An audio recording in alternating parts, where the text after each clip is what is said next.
خۆی پەروەردگار پێخۆشە ئیلحاح بکەین لە دوعادا، واتە زۆر دووبارێکینەوە، بێزار نەبین، بەردەوام بین، بەردەوام دەستت بەرز کەرەوە، یا ئەڵڵاه یا ئەڵڵاه یا ڕەب، ئەو شتم بۆ بکە. فإنه بێئومێد مەبە لە ڕەحمەتی خوا، بێزار مەبە، مەڵێ دوعام کردو خۆی پەروەردگار وەڵامی نەدامەوە. فإنه من يكثر قرع الباب يوشك أن يفتح له.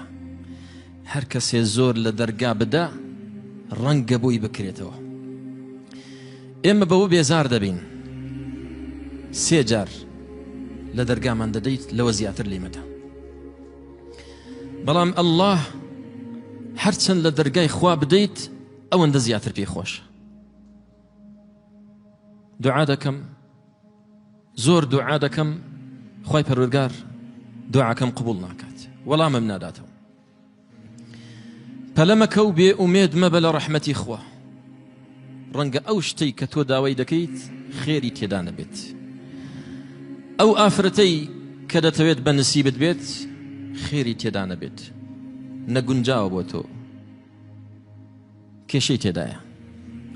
ئەو شتەی کە دەتەوێت بیکڕیت خێری تێدا نەبێت، یا لەو کاتەدا خێری تێدا نییە، یا خۆی پەروەردگار شتی گەورەتر و چاکتری بۆ داناوی. پێغەمبەرمان صلی الله عليه وسلم دەفەرمێت: ما من مسلم يدعو بدعوة ليس فيها إثم ولا قطيعة رحم.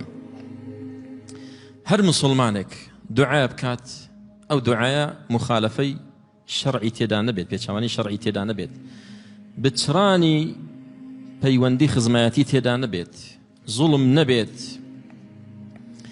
إلا أعطاه الله بها إحدى ثلاث. إلا خوي پەروەردگار بەو دوعايا شتێک لەم سێ شتەی دەداتێ: إما أن يعجل له دعوته، يا أوتا دعاكي قبول دبيتو أو شتي بيد بخشيت، وإما أن يدخرها له في الآخرة، ويا أوتا بوي هل دقريب وقيامت، وإما أن يصرف عنه من السوء مثلها، ويا أوتا خرابيك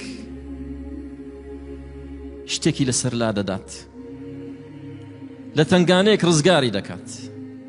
کەواتە کە دوعا دەکەیت بزانە کە تۆ لە عیبادەت دای، هەر هیچت بۆ نەنووسرێ، هیچ بەدەست نهێنی، ئەجر و پاداشتی ئەو عیبادەتە گەورەیەت بۆ دەنووسرێت.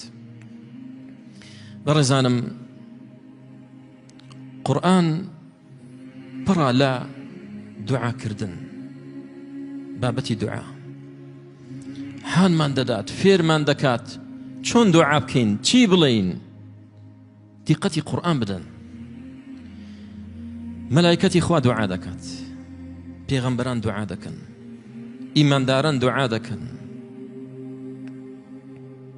پێغەمبەرێک منداڵی نابێت: ربي لا تذرني فردا وأنت خير الوارثين، ربي هب لي من لدنك ذرية طيبة.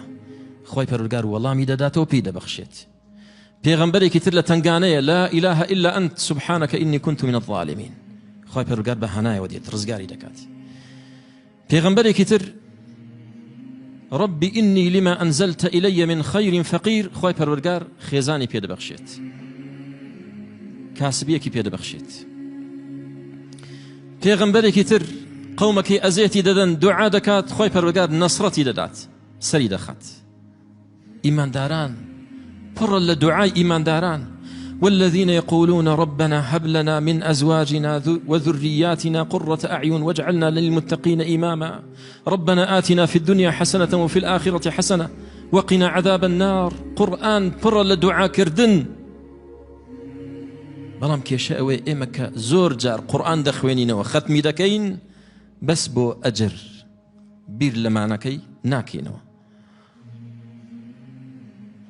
بیخوێنەوە، دیقەتی ئاەتەکان بدە، ئەو دوعایانە هەڵبژێرە، بەردەوام دوعا بکە. مامۆستایەک دەفەرمێت: من بەردەوام ئەو دوعا دەکەم. والذين يقولون ربنا هب لنا من أزواجنا وذرياتنا قرة أعين. چەند دوعایەکی مەزنە.